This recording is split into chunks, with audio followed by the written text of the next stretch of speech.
Dahil sa buti ni Bifoying na inipon, kumita tayo ng 225 pesos. So, salamat Bifoying! May pera sa basura! So, guys, si Bifoying yung isa natin sa mga kaibigan, guys. Nako, in-invite tayo dito sa kanilang plat para kunin yung naipon niya na mga buti. At take note, guys, galing pa ito sa kanyang work.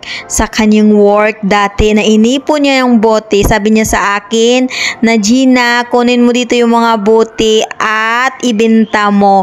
Tapos, sayong-sayo na yan para ilagay mo doon sa ipon box mo. O, diba? Ipon money. Super bait naman yan niya, Bifoying. Bifoying, salamat sa battle na ibinigay mo sa atin. So, magdagdag ito, pangdagdag ito, guys, sa ating ipon box, guys. So, may pangdagdag tayo doon sa ating ipon box.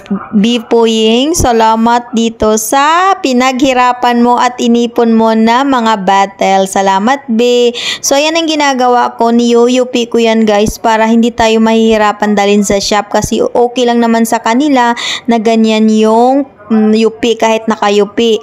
Pero I think kapag sa machine niyo binibinta, guys, parang hindi pwede. Hindi ko lang sure ha kasi hindi ko pa talaga na-try. At ang napakaganda talaga, guys, kapag sa machine niyo siya ibinta, alam nyo, guys, nasa 0.30 agorot. Unlike sa binibintahan ko dito sa Haifa at dito ako sa Haifa is 0.20 lang talaga, guys. Kaya medyo mura sa kanya. At saka okay na din kasi napakabilis lang sa kanila magbinta. At the same time, this time, guys, ang pagbibinta natin na ito, guys, ayan na, guys, ang dami-dami nating dala. Pero kasi, guys, sobrang laki kasi ng ganyang battle. Kaya minsan, kapag nakikita tayo ng ganyan, hindi natin kinukuha minsan.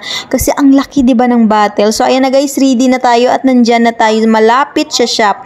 Ako na rin ang nag-count, guys, kasi busy sila. Kaya ako na rin ang nag-count dyan at naka 83 pieces tayo, guys. 83 times 0.20 agorot. So, I think mga nasa 15 shekel or 16 shekel tayo dyan, guys. Salamat, Bifoying. Salamat, Bifoying, kasi may pangdagdag tayo sa ipon box natin, guys. So, ayan, guys, binigyan tayo ng resibo kasi next day pa natin makukuha yung pera. Salamat sa panonood.